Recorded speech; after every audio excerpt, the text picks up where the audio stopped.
The deep-sea research vessel Nautilus drifted silently through the abyssal darkness of the Mariana Trench. Dr. Maya Chen stood at the observation window, her dark eyes fixed on the sonar readings that had brought their expedition to this exact spot. After 20 years of searching, she had finally found something that matched the strange signal patterns she detected throughout her career.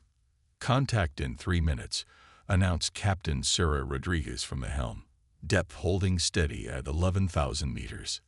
Maya nodded, her hands unconsciously tightening on the railing. The pressure at this depth was enormous, but the Nautilus had been specifically designed for these conditions. The vessel's revolutionary graphene-reinforced hull could withstand pressures that would have crushed conventional submarines like tin cans. "Energy signature is getting stronger," reported Dr. Marcus Wong from his station at the sensor array. "Whatever's down there, it's definitely artificial. And it's responding to our presence." High above Earth's atmosphere, aboard the cloaked surveillance vessel Silent Observer, first monitor Zextal's crystalline form pulsed with alarm. The humans weren't supposed to find the artifact for at least another century. The collective had carefully calculated Earth's technological progression, ensuring they would remain safely contained until they were deemed ready for contact. "Confirm these readings," Zextal commanded, his voice resonating through the ship's crystalline chambers. "Are they really approaching the seed cache?" "Confirmed, first monitor," his second responded, tendrils of light dancing across their surface. "They've developed deep-sea technology far beyond our projections. The containment protocols have failed." Back aboard the Nautilus, Maya's heart nearly stopped as their lights illuminated something impossible. Rising before them was a structure that defied explanation. A massive crystalline spire that seemed to grow from the ocean floor, its surface covered in geometric patterns that pulsed with an inner light. "My God," Marcus whispered, "the energy readings. They're off the charts. This thing is active. And look at those patterns. They're changing." Maya had theorized for years that the mysterious signals she detected weren't random noise, but evidence of ancient technology. But nothing in her wildest theories had prepared her for this. The spire was easily 100 meters tall, its crystal surface now rippling with waves of blue-white energy that seemed to respond to their presence. "Maya," Sarah called from the helm, her voice tense. "We're being scanned. Whatever this thing is, it's probing our systems." Before Maya could respond, the spire's patterns shifted dramatically. A beam of light shot out, enveloping the Nautilus in a brilliant azure glow. Instead of fear, Maya felt an overwhelming sense of recognition, as if something ancient and powerful had awakened and found exactly what it had been waiting for. "This is incredible," Marcus exclaimed, his fingers flying over his console. "The energy patterns, they're not just random. They're forming coherent data streams. It's like it's trying to communicate." Aboard the Silent Observer, Zextal watched in horror as his worst fears were confirmed. The artifact wasn't just active. It had recognized something in the humans that made them worthy.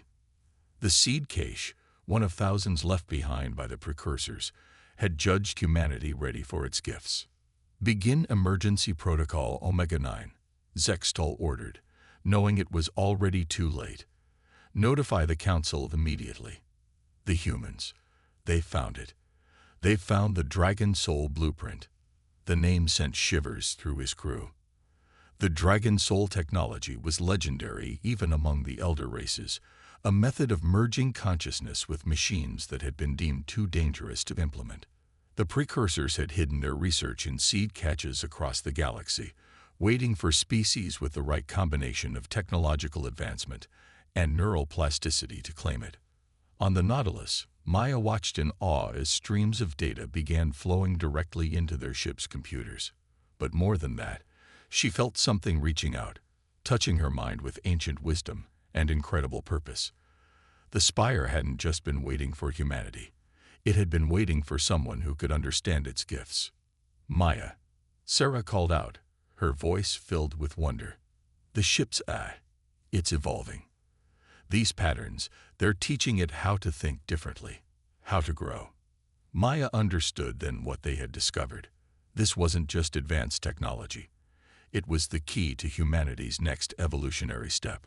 A way to merge human consciousness with artificial intelligence that would revolutionize everything from space travel to the very nature of human existence. As the data continued to flow, a message formed in Maya's mind, not in words but in pure understanding. Your species has been watched, tested, and found worthy. You possess the rare combination of technological achievement and neural adaptability needed to unlock the Dragon-Soul's potential. But beware, this gift will attract the attention of those who would deny your ascension. Are you prepared for the responsibilities and challenges that await? Maya looked at her crew, saw the same wonder and determination in their eyes that she felt in her heart. Without hesitation, she thought back her answer. We are ready. High above, Zextal prepared his report to the council with trembling appendages. The humans hadn't just found any seed cache. They had found one containing the most closely guarded secrets in the galaxy, and now nothing could stop them from claiming their place among the stars. The age of human isolation was over. The Dragon Soul was awakening, and with it, humanity's destiny would be forever changed. 6 months after the discovery in the Mariana Trench, the Pacific International Research Complex sprawled across a chain of artificial islands. At its heart, surrounded by the most advanced security systems on Earth, Dr. Maya Chen stood before humanity's first attempt at implementing the Dragon-Soul technology. The vessel before her defied conventional engineering. Nearly 200 meters of seamless dark material that seemed to drink in light, its surface rippling like liquid metal. But its true marvel lay in its neural interface system, a perfect fusion of human consciousness and quantum computing that the ancient data cache had shown them how to create. Neural synchronization protocols are ready, Dr. Marcus Wong announced from his station. His hands moved across holographic displays that wouldn't have been possible 6 months ago. The quantum matrix is stable. Captain Sarah Rodriguez sat in the pilot's chamber, surrounded by fluid-filled interfaces that connected directly to her nervous system. She had been chosen from thousands of candidates for her unique neural plasticity, the ability to adapt to and merge with the Dragon-Soul system. Beginning neural handshake, Sarah reported, her voice steady despite the magnitude of what they were attempting. It feels different than the simulations, more alive. Maya watched the readings as Sarah's consciousness began merging with the ship's quantum AI core. The Dragon-Soul technology wasn't simply about controlling a vessel. It was about becoming one with it, creating a hybrid consciousness that could think and react at quantum speeds. High above Earth, First Monitor Zextal observed the proceedings with mounting dread. His surveillance vessel's sensors captured every detail of the human's progress, confirming his worst fears. They're advancing too quickly, he muttered to his second-in-command. The Council warned this might happen. The Dragon-Soul technology. It adapts to their neural patterns in ways we never anticipated. Should we intervene? His second asked, crystalline form pulsing with anxiety. We can't. Not directly. The Council has forbidden it. We can only watch and report. Back in the complex, Sarah's consciousness expanded into the ship's systems. The vessel's surface rippled more intensely, patterns of energy flowing across it like luminescent scales. Neural merger at 60%, Marcus reported. Quantum coherence is holding steady. She's doing it. Maya held her breath as the readings continued to climb. The Dragon-Soul technology was more than just an advanced propulsion system or weapons platform. It represented a fundamental shift in how living beings could interact with machines. The ancient cache had shown them glimpses of its potential, faster than light travel, consciousness transfer, even the ability to manipulate the quantum fabric of space itself. 70%, 80%. Marcus counted up. Core temperature nominal. Quantum field stable. Sarah's voice came through the comm, overlaid with harmonic frequencies that seemed to resonate with the very air. I can feel everything. The ship, it's not just responding to my commands. It's like we're thinking together, growing together. The vessel's surface suddenly erupted in patterns of light, geometric shapes, flowing and shifting like a digital aurora. Energy readings spiked across every sensor in the facility. Neural merger at 95%. Marcus announced. Full synchronization achieved. The ship rose from its cradle, hovering effortlessly as fields of quantum energy rippled around it. Sarah's consciousness, now fully merged with the vessel's AI, experienced reality in ways no human ever had before. The calculations were right, Sarah reported, her voice filled with wonder. The Dragon Soul doesn't just let us control advanced technology. It lets us evolve with it. The ship is learning from my thoughts, adapting its systems to work more efficiently with my neural patterns. Maya smiled, remembering the message from the ancient cache. Humanity had been chosen not just for their technological achievement, but for their adaptability. Their ability to grow and change in ways the elder races couldn't comprehend. In orbit, Zextal composed an urgent message to the Council. The humans have achieved full neural integration with Dragon-Soul technology. Their success rate far exceeds any recorded attempts by elder races. The vessel they've created, it's already showing signs of autonomous evolution. Maya watched as Sarah put the ship through its first series of tests. The vessel moved with impossible grace, its quantum fields allowing it to ignore most laws of physics. But more importantly, with each passing moment, the merger between human consciousness and machine intelligence grew stronger, more refined. "We've done it," Maya whispered. "We've taken the first step toward becoming something new." But even as humanity celebrated this achievement, forces were gathering in the depths of space. The elder races had maintained their dominion over the galaxy for millions of years. They wouldn't stand idly by while a young species mastered technology that could threaten their supremacy. The Dragon Soul had awakened, but the true test of humanity's worth was just beginning. The attack came without warning. 15 vessels of unknown design dropped out of hyperspace on the dark side of the moon, their crystalline hulls gleaming with charged energy. First Monitor Zextal recognized them immediately. Purifier-class battleships belonging to the Collective's Militant Preservation Front. "This is madness," he transmitted to their commander. "The Council has an authorized military intervention." The response came back cold and clear. "The Council moves too slowly. The humans cannot be allowed to retain Dragon Soul technology. We will purge this contamination before it spreads." In the Pacific International Research Complex, alarms blared as advanced sensor arrays detected the incoming threat. Dr. Maya Chen rushed to the command center, where Dr. Marcus Wong was already bringing systems online. Multiple vessels approaching from lunar orbit, Marcus reported, his fingers dancing across holographic displays. "Their energy signatures don't match anything in our databases, but they're definitely powered up for combat." Captain Sarah Rodriguez's voice came through the quantum-linked communications. "I'm already interfaced with the Dragon Soul. We're ready." The prototype vessel, now officially designated DSV-1 Phoenix, hovered above its berth, its liquid metal surface rippling with anticipation. Through her neural link, Sarah could feel the ship's quantum eye adapting, preparing for its first real combat situation. Maya took command of the situation. "All non-essential personnel, evacuate to the underground shelters. Security teams to battle stations. Sarah, take the Phoenix to intercept course, but do not engage unless fired upon. Let's see if we can talk first." The alien fleet split into attack formation as they entered Earth's atmosphere. Their weapons charged, filling the sky with aurora-like displays of power. The lead vessel transmitted a message in all known human languages. "Primitive species, you have accessed technology beyond your understanding. Surrender the Dragon Soul vessel and all related research. Failure to comply will result in your extinction." Sarah's response, transmitted through the Phoenix's quantum communications, carried the harmonics of both human voice and machine resonance. "We were chosen for this technology. We've proven ourselves worthy. We won't surrender what we've rightfully discovered." The alien commander's response was a lance of energy that could have vaporized a conventional battleship.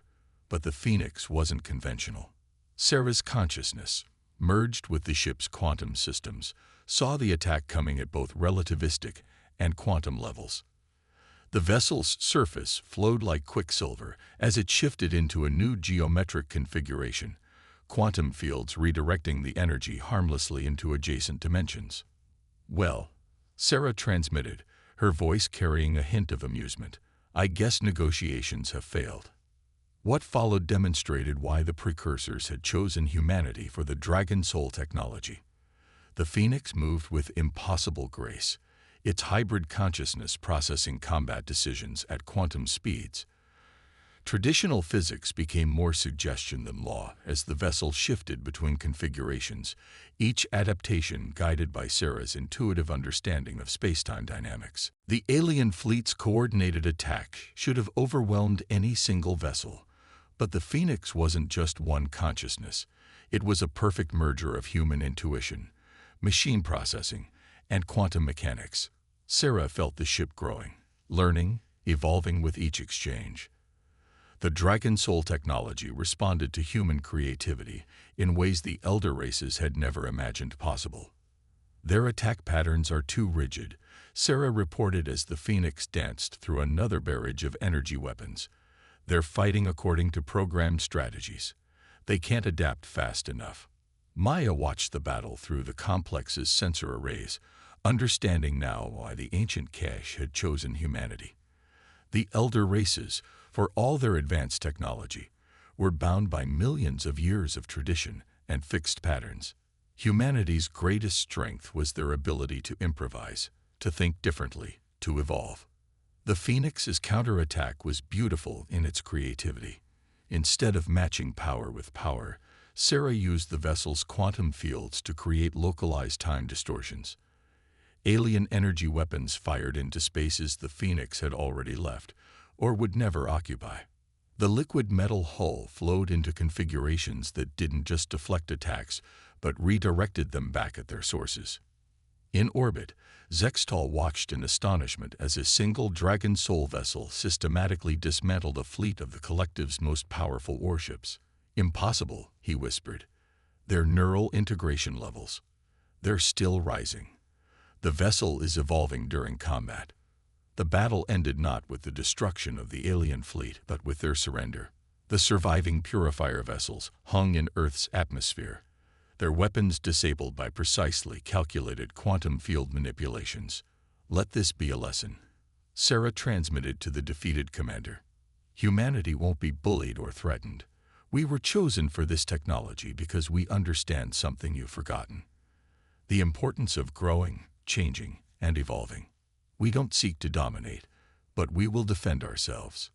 As the alien vessels retreated under escort from the Phoenix, Maya received an unexpected transmission. The Galactic Council itself requested humanity's presence for an emergency session. Earth's emergence as a power capable of wielding Dragon-Soul technology couldn't be ignored any longer. "Well," Maya said to her team, "I guess we're about to meet the neighbors. Sarah, how long will it take to prepare the Phoenix for interstellar travel?" The response came back with a hint of excitement. "The ship says we're already ready. Apparently, this little skirmish taught us everything we need to know about long-range quantum field manipulation. We can leave whenever you give the word."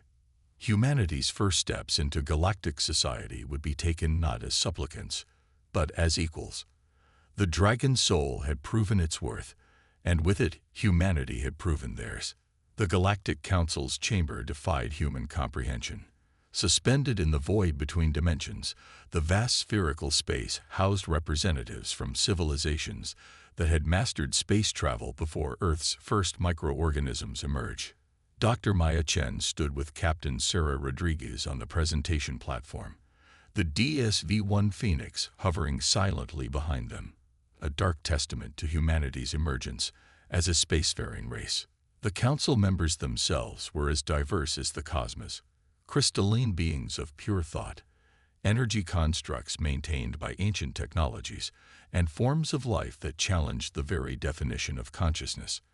At the center, the High Chancellor, a beam of pure light contained within an ornate quantum matrix, address the assembly. We gather to address an unprecedented situation. The Chancellor's thoughts resonated directly in their minds. Humanity has not only discovered Dragon-Soul technology, but has achieved integration levels that exceed all historical records. This requires explanation. First Monitor Zextal moved forward, his crystalline form pulsing with nervous energy. Honorable Council, I have monitored Earth since their industrial revolution. Nothing in their development suggested they would achieve such mastery so quickly. The Preservation Front's failed intervention proves they've unlocked abilities we barely understand. Perhaps a new voice cut in. That is precisely why they were chosen. The chamber fell silent as an ancient figure emerged from the shadows. The architect, one of the last surviving members of the precursor race, moved with liquid grace across the chamber floor.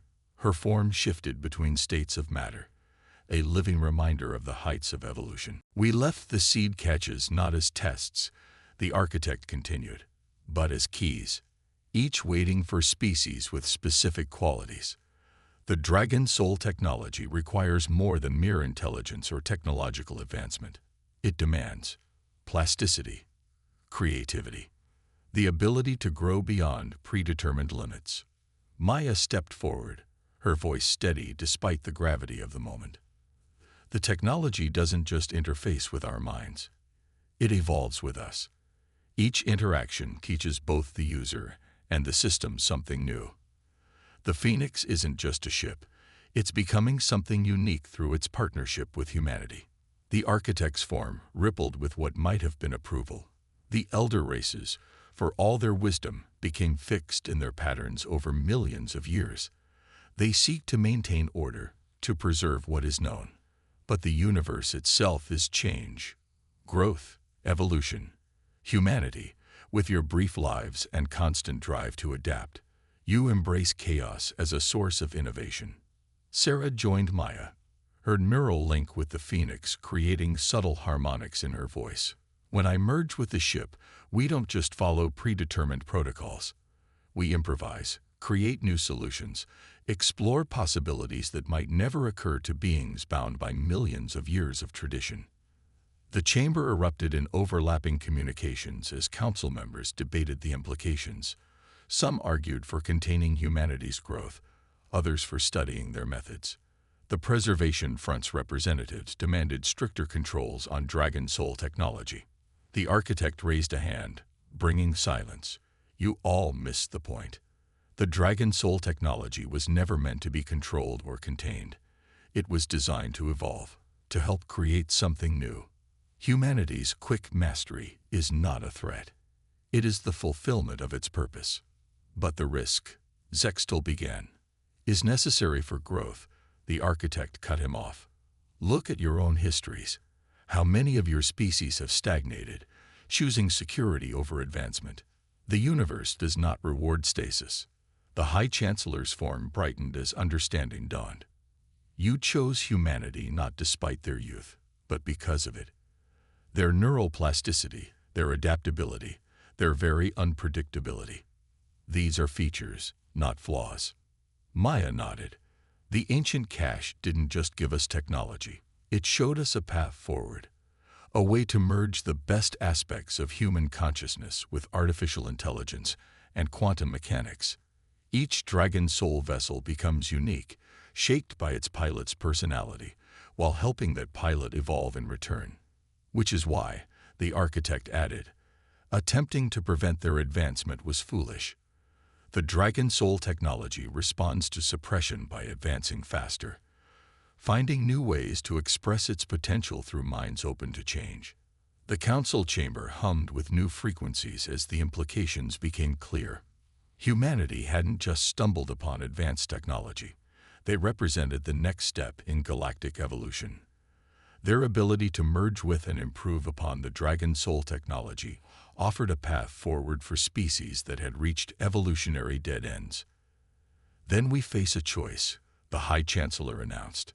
Do we continue to resist this change, or do we learn from it? The architect's form stabilized into something almost human. There is no choice. Change comes whether we welcome it or not. The question is, will we grow with it or be left behind?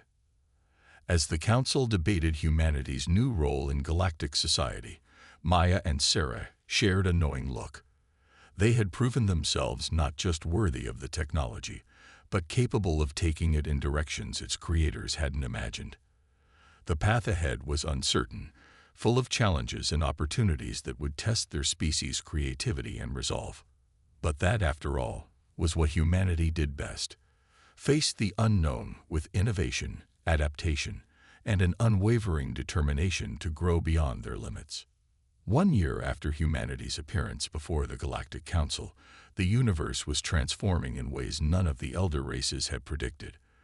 The Pacific International Research Complex had become Earth's first galactic embassy, its waters dotted with vessels from across the cosmos. But it wasn't just aliens coming to study humanity. They came seeking evolution. Dr. Maya Chen stood at the complex's quantum observation deck, watching as the DSV-1 Phoenix led a formation of new Dragon-Soul vessels through a training exercise. Each ship moved with its own distinct style, reflecting the unique merger between human consciousness and machine intelligence. Neural synchronization patterns are remarkable, Dr. Marcus Wong reported, studying readings from the fleet. Each pilot ship pair is developing completely unique quantum signatures. They're not just copying the Phoenix, they're creating their own paths of evolution. Captain Sarah Rodriguez's voice came through the quantum link, harmonizing with the background resonance of space itself. It's more than that. We're learning from each other. Each breakthrough, each new adaptation, becomes part of a shared growth. The ships are beginning to form their own network of consciousness. The emergence of this network had stunned even the architect. The Dragon-Soul vessels weren't just individual entities. They were becoming parts of a larger, evolving system. Human creativity and adaptability had transformed the technology from a mere tool into a pathway for collective consciousness evolution. High above Earth, First Monitor's Instills observation post had become a hub for studying this phenomenon. His former anxiety about human advancement had transformed into fascination. Their approach to the technology defies all previous models, he reported to the Council. They don't just use it, they collaborate with it, allowing both biological and artificial intelligence to grow in unexpected ways. The implications reached far beyond Earth. Several elder races, inspired by humanity's success, had begun experimenting with their own versions of neural plasticity enhancement. The collective's rigid hierarchy was giving way to a more dynamic, evolutionary approach to civilization. "We were wrong," the High Chancellor admitted during a joint session with Earth's representatives. "We saw the galaxy as something to be maintained, preserved in perfect stasis. Humanity has reminded us that the universe itself is a process of constant growth and change." But perhaps the most profound changes were happening on the quantum level. The Dragon-Soul network, guided by human consciousness, had begun to discover new layers of reality. The ships didn't just travel through space. They worked with it, their quantum fields interacting with the fabric of the universe in ways that suggested consciousness itself might be a fundamental force of nature. Maya watched as the Phoenix led its fleet through a series of impossible maneuvers, their quantum fields weaving patterns that altered local spacetime. "They're not just flying," she observed. "They're dancing with reality itself." The architect, who had taken up permanent residence on Earth to study these developments, nodded in agreement. "This is why the precursors created the Dragon-Soul technology. We knew that somewhere, sometime, a species would emerge with the right combination of intelligence, creativity, and adaptability to take it beyond its original design, to make it into something even we couldn't imagine." The implications were staggering. The merger of human consciousness with quantum AI hadn't just created advanced spacecraft, it had opened the door to a new stage of cosmic evolution. The Dragon-Soul network was becoming a bridge between the physical and quantum realms, allowing humanity to explore not just space, but the very nature of consciousness and reality. "We're receiving requests from 17 more civilizations," Marcus announced, checking the latest diplomatic updates. They all want to participate in the Dragon-Soul program. Even some of the elder races are asking to send candidates. Maya smiled, remembering the initial fear and resistance they had faced. Now, barely a year later, humanity had become teachers, guides helping other species rediscover their capacity for growth and change. The Dragon-Soul technology had proven to be more than a weapon or a tool. It was a catalyst for galactic evolution. Sarah's voice came through again as the Phoenix completed its demonstration. The network is growing stronger. Each new pilot, each new ship, adds something unique to our collective understanding. We're not just exploring space anymore. We're exploring what it means to be conscious, to be alive, to be part of the universal dance of creation. The architect's form shimmered with approval. The precursors believed that consciousness was the universe's way of understanding itself. Through the Dragon-Soul network, that understanding is growing, evolving, becoming something greater than the sum of its parts.